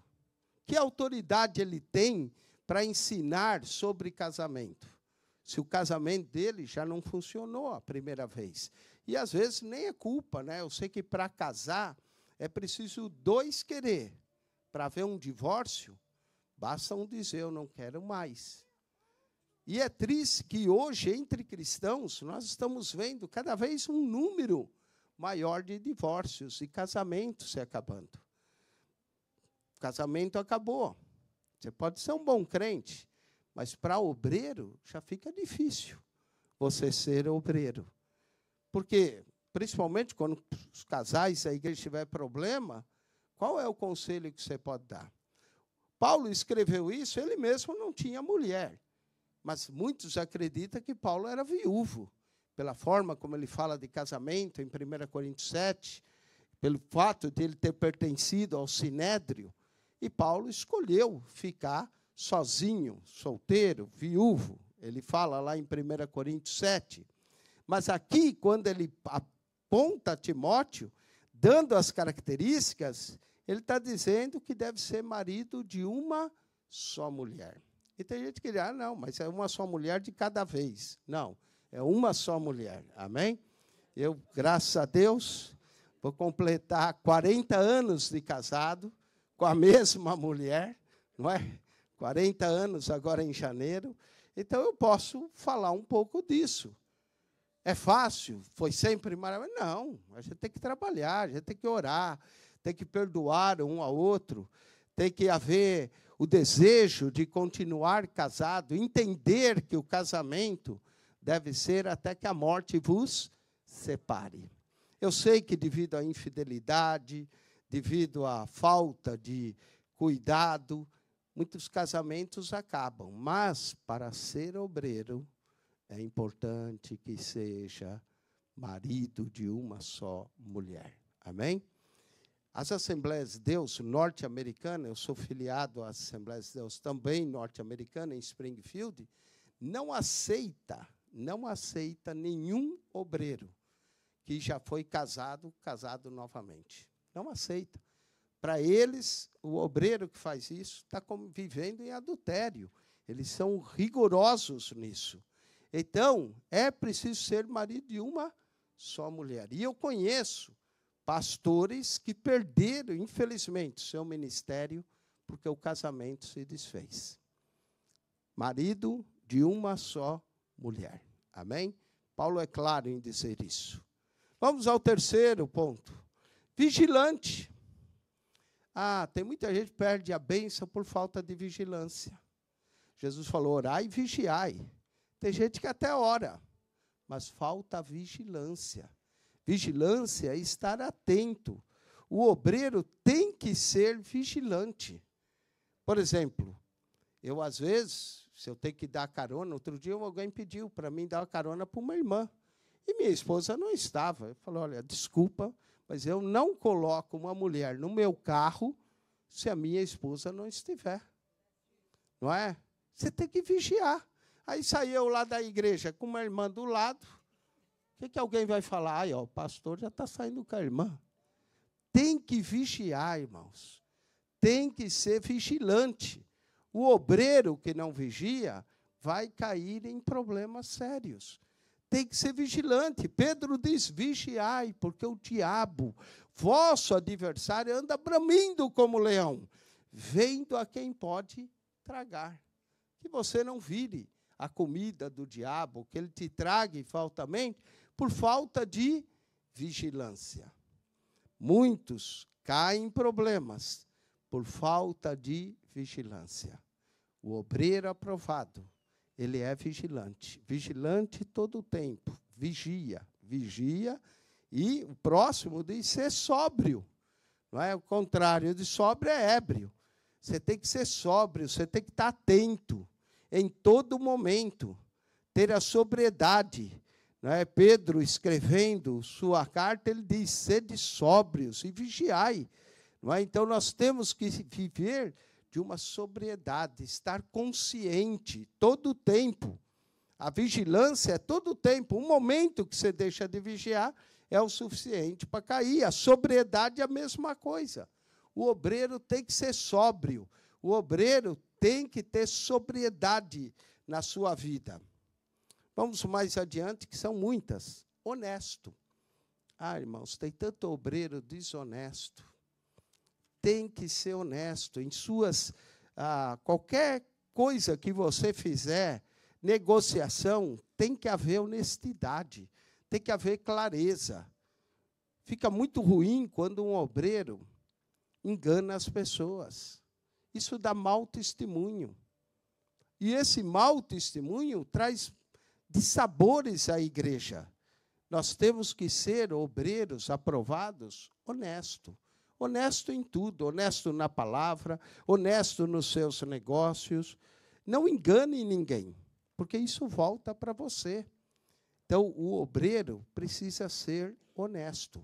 Essa é a característica do obreiro aprovado por Deus. Paulo coloca aqui bem claramente. Às vezes a gente lê rápido demais, mas se a gente meditar cada uma dessas características, é sério. Não é qualquer um que serve para ser obreiro. Aprovado por Deus. Não é? Se ele não fizer isso, vai causar escândalos, vai trazer problemas para a obra de Deus. Então, o obreiro deve ser irrepreensível, marido de uma só mulher, vigilante, sóbrio, honesto. Vamos a outra característica, hospitaleiro. O obreiro tem que saber hospedar. Diz que alguns hospedaram anjos sem saber. Livro de Hebreus, não é? Nós temos que estar sempre dispostos a hospedar, principalmente os irmãos da fé. Ter essa hospitalidade. Na época de Paulo, não havia hotéis. Hoje, pelo menos, há hotel, que se você não quer hospedar alguém, pode colocar num hotel. Mas, naquela época, não havia. Tinha que saber hospedar os obreiros que passavam por ali. E mostrar uma boa hospitalidade. A hospitalidade no Oriente era uma coisa tão séria que quando Ló hospedou os anjos na sua casa e vieram aqueles homens de Sodoma e queriam conhecer aqueles anjos, Ló ofereceu suas 2 filhas e disse que elas eram virgens, que nem tinha conhecido. Quem é que faria isso hoje? Nunca nós faríamos isso. Mas para mostrar como a hospitalidade era séria no Oriente. Quando uma pessoa entrava debaixo do seu teto, você se tornava responsável por ela, em todos os sentidos.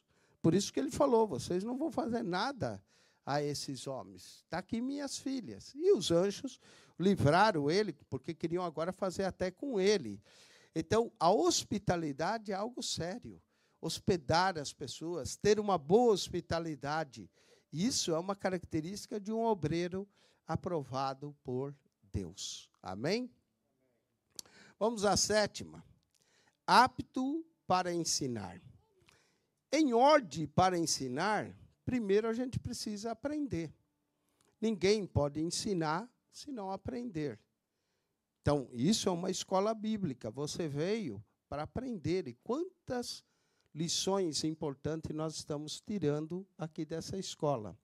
Cada um de nós enfocamos num ponto. Eu gostei muito de ouvir o pastor Luiz enfocando nessas falhas do sacerdote. Eu estou enfocando mais no que Paulo fala. O pastor ontem nos trouxe, e eu vou tocar no que ele trouxe, mais para o final aqui, sobre as tentações. Tentações. Não é que Satanás lançou para Jesus, e às vezes vêm tentações na nossa vida. O diabo não brinca de ser diabo. Ele vai tentar mesmo. Ele vai procurar derrubar. Por isso que manda você ser vigilante, ser sóbrio, ser honesto, para que você não caia nesses laços do diabo. E o obreiro deve ser apto para ensinar. E para ensinar, a gente tem que aprender, e aprender muito. Estudar bastante. Outro dia, eu apresentei o pastor Luiz Prestes, e ver ao currículo dele, o quanto esse homem estudou, quantas escolas ele tem, a gente vê, e não é presunção, é que ele quis aprender, se dedicou ao aprendizado, para que ele seja apto para ensinar. Então, o obreiro precisa aprender para ser apto para ensinar. Ensinar o povo de Deus, ensinar os caminhos do Senhor. Uma das comissões de Jesus é ide e ensinai as nações a guardar o que eu vos tenho mandado. E aonde estão os ensinos de Jesus? Está ali mesmo, no Evangelho de Mateus, quando a gente estuda o Sermão do Monte, as parábolas, estuda acerca do perdão. O obreiro tem que ser apto para ensinar. Ele deve aprender para poder ensinar. E ensinar não é só transmitir informações. Ensinar é viver aquilo que você ensina. Senão, o seu ensino, você se torna um hipócrita. Se você não vive aquilo que prega. Se você não vive aquilo que ensina. E obreiro hipócrita também não serve. O obreiro tem que ser apto para ensinar, principalmente pelo seu exemplo. Então, só aqui no verso 2, 1 Timóteo, nós encontramos 7 características do obreiro aprovado por Deus. Olha lá, primeiro, irrepreensível. Segundo, marido de uma só mulher. Terceiro, vigilante. Quarto, sóbrio. Quinto, honesto. Sexto, hospitaleiro. Sétimo, apto para ensinar. Agora vem algumas na negativa, verso 3. Tem a hora que Paulo falava na positiva, agora ele vai com a negativa, mostrando que ele não deve ser. Verso 3, nós vamos encontrar vários nãos aqui. Primeiro, não dado ao vinho. Não dado ao vinho. Era muito comum, naquela época, eles tomarem vinho. Tomavam mesmo, porque, às vezes, a água, quando era parada, era cheia de parasitas. E o vinho, muitas vezes, era mais saudável do que beber a água. Mas alguns abusavam no vinho e se embriagavam. E o obreiro não pode ser dado ao vinho, entregue ao vinho. Mas num obreiro que vem ministrar, por isso que já no verso anterior ele diz sóbrio, que não deveria subir ao púlpito embriagado. Alguns acreditam que o fogo estranho lá que os filhos de Arão queimaram é porque eles também estavam embriagados. E diz lá o texto que nunca subirá ao meu altar embriagado, com bebida forte. Então, não podia estar embriagado, não dado ao vinho. É a recomendação. Hoje em dia, os crentes estão ficando mais modernos. Dizem, passou um pouquinho de vinho, não faz mal. Não, nós nos abstemos disso. Não é? Porque Não, às vezes um copo de vinho chama o segundo, chama o terceiro. E, principalmente, gente que veio da embriaguez, nós devemos nos abster. Então, não dado ao vinho. Seja sóbrio, não dado ao vinho. Não espancador. Imagine só, obreiro que espanca mulher, filhos, triste. Triste, muito. E eu conheci alguns casos de obreiro que batiam na sua mulher. Isso é triste. A mulher não foi feita para apanhar do homem. E o homem que bate uma mulher é um covarde. Deveria pegar alguém na altura dele. Não é? Que homem que é esse que sente no direito de bater numa mulher? Não espancador. Não espancador da mulher, não espancador dos filhos e não espancador das ovelhas. Pedro, escrevendo, ele diz assim: apacentai o rebanho de Deus. Apacentai, não é apausentar o rebanho de Deus. Tem obreiro que quer apausentar o rebanho de Deus. É paulada, espancando as ovelhas pela qual ele não morreu. Quem morreu foi Cristo. Então, não seja espancador. Espancador tanto fisicamente, quanto espancador, às vezes até espiritualmente. Então, primeiro no verso 2, nós encontramos os positivos. Agora, no verso 3, os negativos. Não dado ao vinho, não espancador, não cobiçoso de torpe ganância. Não seja cobiçoso. Não cobice nada que não é seu. E ainda mais dos irmãos. Nenhum obreiro pode ser um bom obreiro se ele andar cobiçando os irmãos.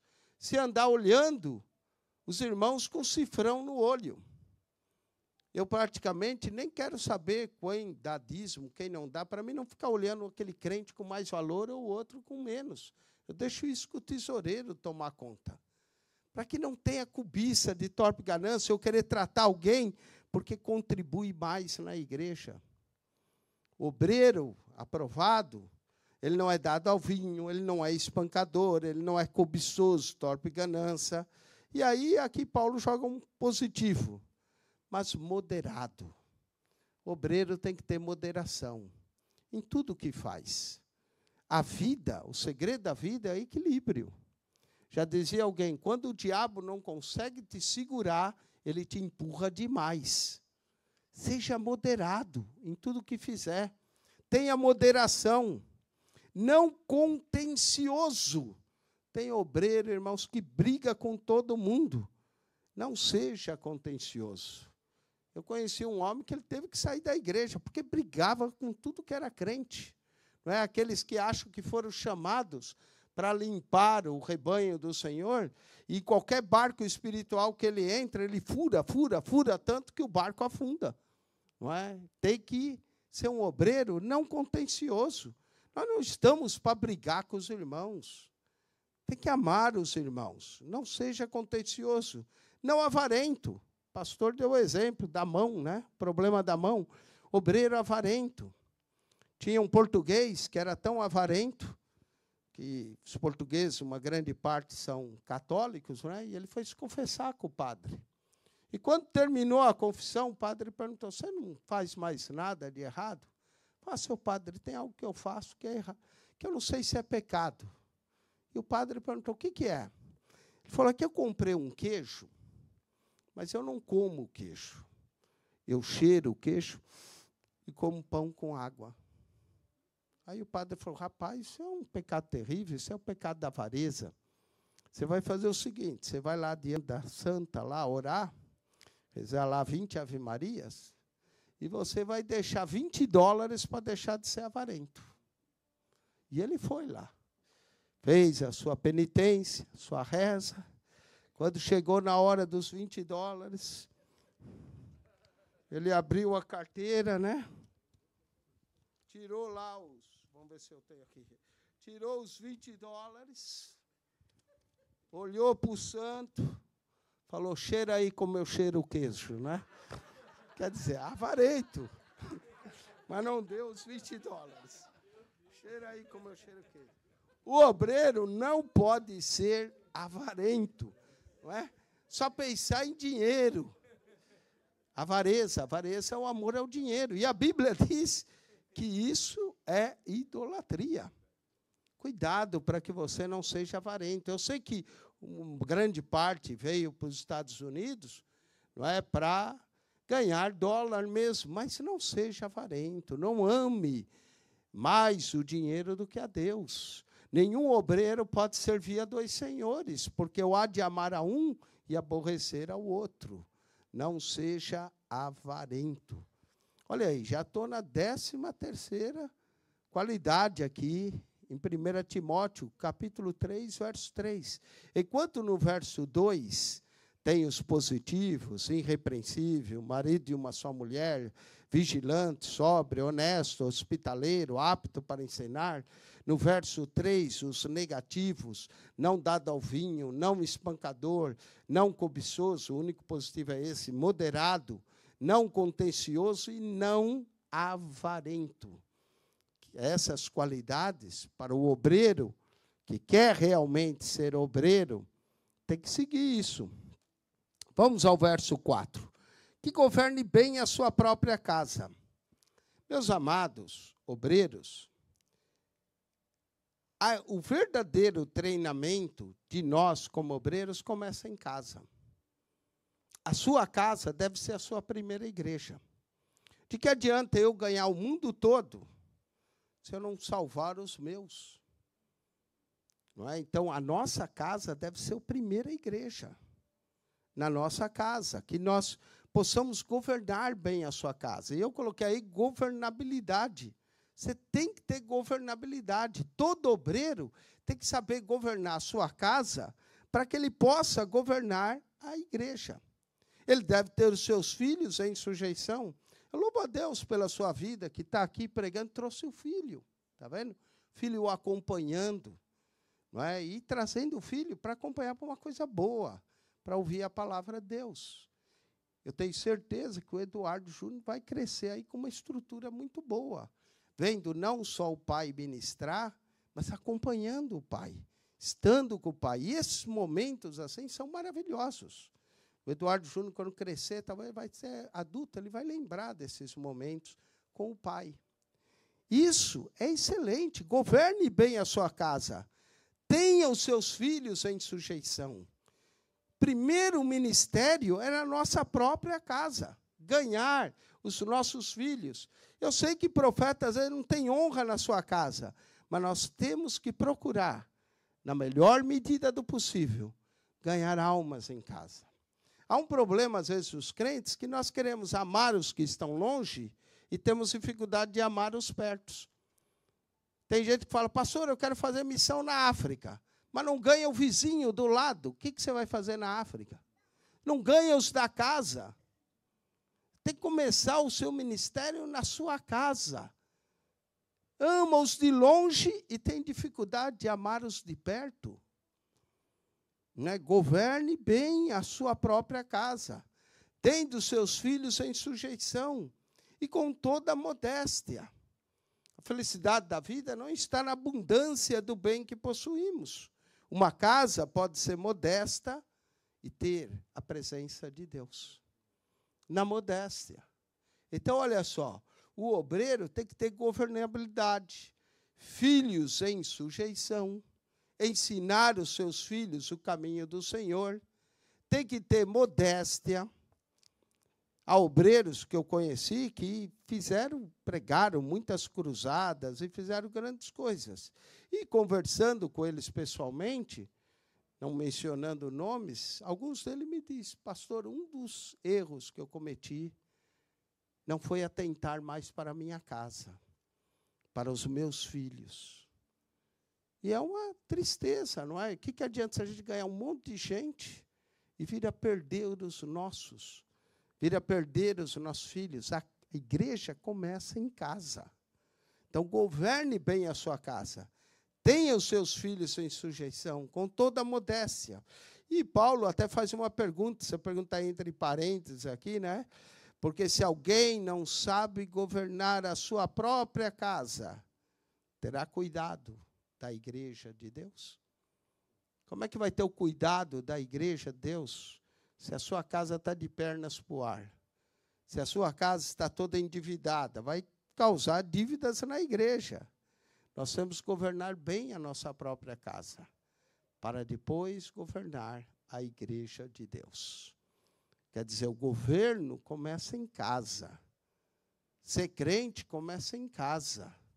Não é só na igreja. Traga, né, a sua casa em sujeição. Vamos continuar.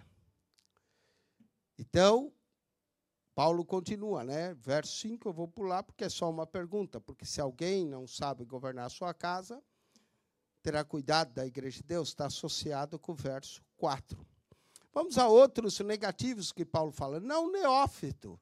Neófito é alguém novo, né? Novo na fé e talvez novo que não amadureceu, como o pastor mencionou, o crente anão, que não desenvolve. Neófito. Para que não pode ser neófito? Para que ele não se ensoberbeça. Tem alguém até que começa bem, mas depois fica soberbo, porque ele consegue algum sucesso no ministério, ele prega, às vezes, bem, recebe elogios, e aí ele fica soberbo. E toda vez que a gente fica soberbo, a gente cai na condenação do diabo. O diabo quer encher o nosso coração de orgulho. Dizer, você é o melhor, você é que sabe. Essa soberba derruba muita gente. Certa vez o pastor pregou um bom sermão, quando ele ia descendo, o irmão veio e disse, nossa, que sermão maravilhoso. Ele falou, é a segunda pessoa que me diz isso. Mas como ele não tinha visto ninguém dizer para ele, mas falou, mas quem foi a primeira? Ele falou, foi o diabo. Assim que eu acabei de pregar, ele falou, hoje você pregou um bom sermão. Para quê? Para não se ensoberbecer. Cuidado com a condenação do diabo. O diabo, às vezes, quer nos derrubar e muitas vezes quer nos trazer a soberba em nosso coração. Lembra que eu falei na primeira noite sobre a humildade? Seja humilde. Cuidado com a soberba. O diabo quer encher o nosso coração de soberba. Tem até uma passagem bíblica, quando Jesus pergunta aos seus discípulos, e vós, quem dizeis que eu sou? Em Mateus 16, e Pedro foi e disse, tu és o Cristo, o Filho do Deus vivo. Aí Jesus elogiou a Simão e disse, bem-aventurado és tu, Simão Barjonas, que não foi carne nem sangue que te revelou, mas meu Pai que está no céu. Também te digo que tu és Pedro, e sobre esta pedra edificarei a minha igreja. E a pedra não é Pedro, é o próprio Cristo, né? Mas tu és Pedro, segunda pessoa do singular, mas sobre esta pedra, terceira pessoa do singular, edificarei a minha igreja. Aí, daquele momento em diante, Jesus começou a mostrar aos seus discípulos que ele haveria de padecer, morrer, ser entregue. Aí lá vai o Pedro. O Pedro ficou tão contente que ele teve aquela revelação, né? Eu fico imaginando quando Jesus falou, bem-aventurado és tu, Simão Barjonas, o Pedrão foi inchando. Pensando essa turma de João, Tiago e André, não sabe nada. Está na cara que o homem é o Cristo. Aí ele ficou tão inchado, quando Jesus falou que ia morrer, lá foi ele. Não, nunca te sucederá isso. Eu não vou deixar isso acontecer. Aí Jesus, para trás de mim, Satanás, que não me serve, que não entende as coisas que são de Deus, só as que são do homem. Pumba. Desobereceu, já caiu na condenação do diabo. Teve lá aquela revelação tão grande, dali a pouco já estava falando o que não deveria falar. Soberba. O obreiro não pode ser neófito.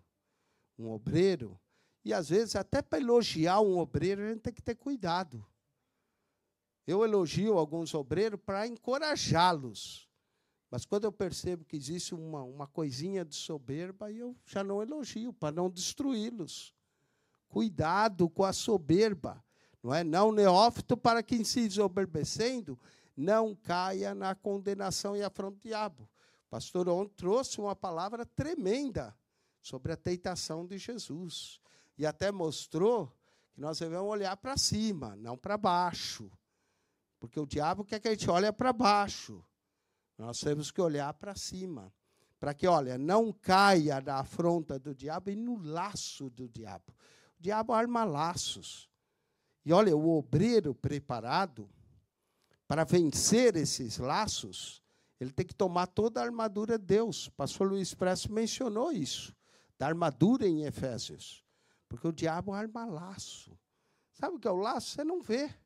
Às vezes você cai. O diabo arma armadilha. Ele não vai chegar na tua frente e dizer, ei, eu sou o diabo. Ele vem com armadilhas, ele vem com laços, armando para que você caia nos laços. Então, você tem que estar vigilante, sóbrio. Olha só também aqui, diz que tem que ter bom testemunho, verso 7, dos que estão de fora. Eu me lembro o tempo, isso é um tempo atrás, né, quando eu me converti, antes de consagrar um irmão a diácono ou presbítero, o pastor, na reunião de ministério, mandava ir ver como é que era o nome do irmão na praça. Se ele não tinha comprado coisas, deixado de pagar, antes de consagrar. Porque tem que ter bom testemunho dos que estão de fora. Imagine alguém que é consagrado ao ministério e deve na praça, deve em todo lugar, ter um nome sujo. Que bom testemunho é esse? Para ser obreiro qualificado. A lista é grande. Não pode ser neófito, não pode ser soberbo, tem que ter bom testemunho, para que não caia em afronta, para que não caia no laço do diabo. E para que não caia no laço do diabo, você tem que estar vigiando. Amém? Irmãos, a lista é grande, extensa, mas está aí as características. E a gente podia falar muito, mas que o Senhor Jesus nos ajude a ser perfeitos, a ser obreiros aprovados por Deus, a ser obreiros que viva exatamente isso que a palavra de Deus nos fala. Irrepreensível, marido de uma só mulher, vigilante, sóbrio, honesto, hospitaleiro, apto para ensinar, não dado ao vinho, não espancador, não cobiçoso, moderado, não contencioso, não avarento, governe bem a sua casa, filhos em sujeição, com toda a modéstia, não neófito, não soberbo, que tenha bom testemunho, que não caia em afronta, e muito menos no laço do diabo. Que nós vigiemos e que nós possamos viver como obreiros de Deus. Essa é uma escola bíblica, viemos aprender, está aí, as características do verdadeiro obreiro de Deus. Amém? Quero orar pelos irmãos e orar também por mim, para que eu possa, de fato, estar enquadrado em tudo isso que o apóstolo Paulo apresenta. É fácil? Não. É preciso graça? É. É Deus que nos transforma? É. É Deus que nos guarda? Sim, é Deus que nos guarda. E é Deus que nos ajuda. E que nós cultivemos essas características para que não tenhamos nenhum dos defeitos, para que não caiamos nas tentações de Satanás, para que nós possamos viver como obreiros, homens e mulheres de Deus. Amém? Oremos. Vamos nos colocar em pé. Se alguém nessa noite sente de vir ao altar, consagrar sua vida, ser um obreiro de fato e valor, eu quero lhe convidar que você possa sair do seu lugar. Se você sente que você não está admitindo nenhuma falha, você só está apresentando a sua vida a Deus, para que Deus transforme, abençoe, te use. Se você deseja o episcopado, excelente obra deseja. Mas convém que tenha essas características, amém? Se alguém quiser passar, está vindo uma irmã, mais alguém que queira, sente no coração, eu quero orar por você, aqui na frente, colocar a tua vida no altar, que o Senhor transforme o teu coração, que o Senhor te dê essas características, para que você possa ser, de fato, um obreiro aprovado por Deus. Amém? Pode vir nessa os que têm desejo de serem transformados pelo Senhor. Pai querido, eis esse irmão aqui na frente, essa irmã. Eles vieram diante do teu altar, pedindo a tua graça, a tua misericórdia. Certamente há um desejo no coração deles de serem obreiros aprovados. Senhor, torna-os irrepreensíveis. Senhor Jesus, derrama a tua graça, teu poder, tua unção, não só sobre a vida desses que aqui na frente estão, mas de todos nós. Sabemos que há muita coisa em nós que precisa melhorar, coisas que precisam ser moldadas, mas tu és o oleiro e nós somos o vaso nas tuas mãos. Molda a nossa vida, transforma-nos, faz de nós obreiros, homens e mulheres de valores, que as características não estão apenas na tua palavra por estar, que elas realmente nos molde, que ela nos transforme, que ela nos abençoe e que a nossa vida seja moldada de acordo com a tua palavra. Aleluia. Glórias a Deus. Conhece aquele hino, sonda-me, Senhor, e me transforma? Vamos cantar esse hino, viu? Vamos lá. E que seja a sua oração.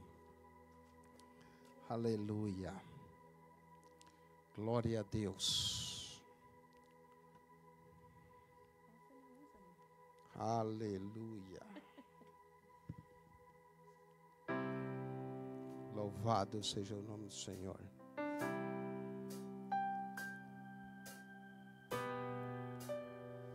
Que o Senhor nos transforme.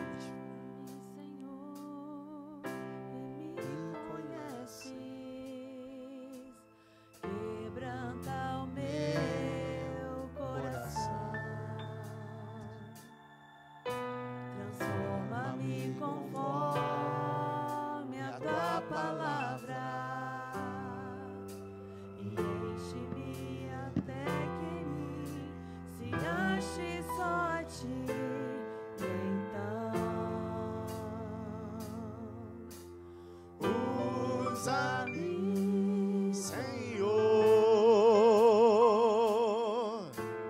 Usa-me como um farol que brilha à noite, como ponte sobre as águas, como abrigo no deserto, Como flecha que acerto ao meu. Quero ser usado da maneira que te agrade, em qualquer hora e em qualquer lugar. Eis aqui a minha vida, usa-me, Senhor, usa-me, usa-me, Senhor. e me conhece. Quebranta o meu Coração,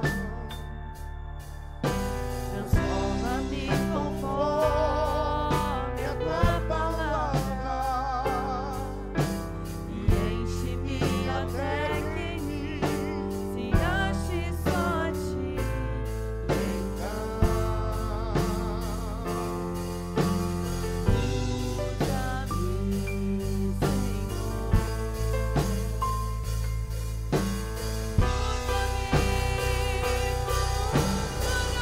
que brilha à noite, como ponte sobre as águas, como abrigo no deserto, como flecha que acerto ao meu. Quero ser usado da maneira que te agrade, em qualquer hora e em qualquer lugar. Eis aqui a minha vida, usa-me, Senhor, usa-me. Amém? Quantos querem ser usados por Deus? Amanhã temos mais. Pode ter certeza que Deus vai falar conosco amanhã. Falou hoje, Deus vai falar amanhã mais uma vez conosco. E nós vamos estar fechando com chave de ouro amanhã. Pode ter certeza. O Espírito de Deus vai derramar mais uma porção sobre nossas vidas. Amém? Lá fora vai estar, eles estão vendendo ali um macarrão com molho bolonês sauce e com um molho branco lá. Diz que nem Alfredo não, é um molho branco lá. Então você que deseja, passa ali e pegue o seu. E nós vamos orar, agradecer a Deus. Quero agradecer a todos os ministrantes, pastor Luiz Prestes, pastor Eugênio. Tive um privilégio de conhecer, pastor Eduardo. Outro privilégio de conhecer o senhor, juntamente com seu filho Eduardo Júnior. Que Deus possa recompensá-los e abençoá-los. E aonde quer que os irmãos vão, que Deus possa continuar usando cada vez mais. Amém? Vamos orar e agradecer a Deus. Pai, eu te agradeço por esta noite, na tua presença, aonde aprendemos mais da tua palavra. Que essa palavra possa ficar enraizada em nosso coração. Que tudo aquilo que foi ensinado na quinta, na sexta e hoje à noite possa ficar gravado em nossos corações e em nossa mente. Pai, leva-nos em paz para casa. Coloque anjos, ministradores de bênção, ministrando bênção sobre o teu povo, guardando, livrando de todo mal. Que a tua poderosa mão esteja estendida sobre todos nós. É o que eu te peço em o nome de Jesus. Amém. Que o amor de Deus e a doce graça e a consolação do Espírito Santo seja com todos. A igreja diz: só um segundo, amanhã a escola dominical é aqui no templo, tá? E é todos juntos. Pastor Prestes vai estar dando aula amanhã às 9 horas, até às 9h50 em ponto. Amém?